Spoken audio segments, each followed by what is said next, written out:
Milk proves not just good for bones, but also good for growing economies. New Zealand's economy grew 0.6% in the second quarter, a much greater rise than analysts were expecting.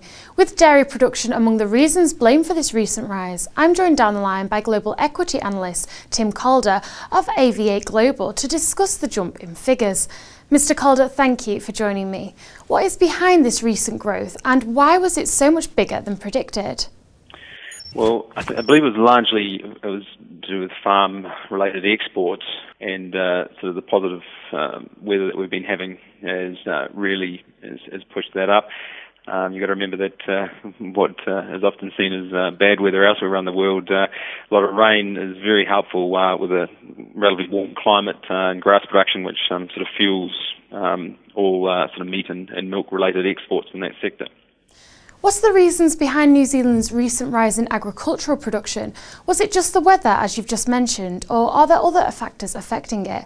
And do you expect this to continue? Well, it's largely on the large milk volumes, but also that came out in Fonterra, responsible for the largest dairy producer, dairy milk wholesaler in the world, and so there was that was very positive coming from that, but also there's a bit of read across from the high corn prices in the States, which has sort of led to the high cost of feed, and the livestock has also that's also been a large export, and that's been pushed up in prices significantly. So that's helped things as well. Construction grew 3.3%. Is this a reflection of all the work being done to restore places damaged by the recent Christchurch earthquake?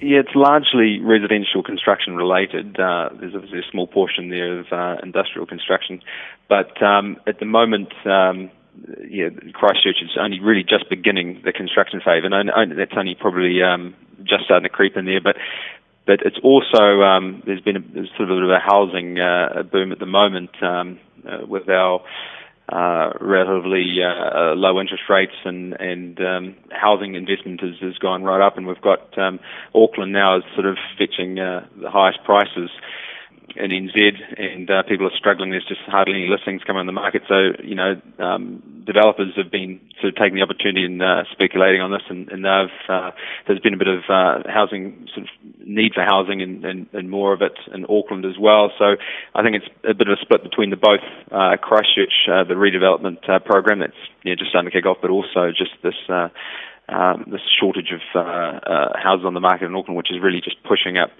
construction in some of the larger centres. After the GDP release, the New Zealand dollar rose across the board. Will this latest positive news continue to boost the currency?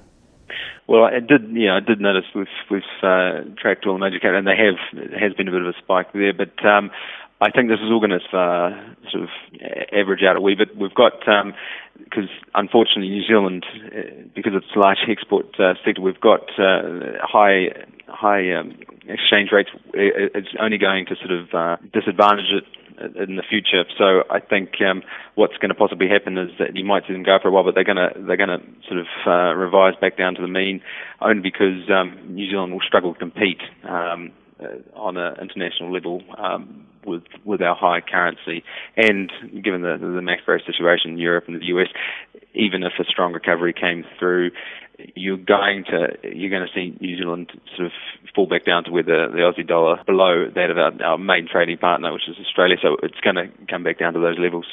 Finally, do you expect the pickup in GDP to continue for New Zealand and at such a rapid pace? I think what the central bank has modelled and made it clear that 2013 they want to get up to around, I think it's going to come up to 3.3%. But I think with the change in governor of our new bank, of the central bank, I think it's going to end up, it's going to be tough. It's all really uncertain in NZ. Again, the cost of this construction in Christchurch is going to help things.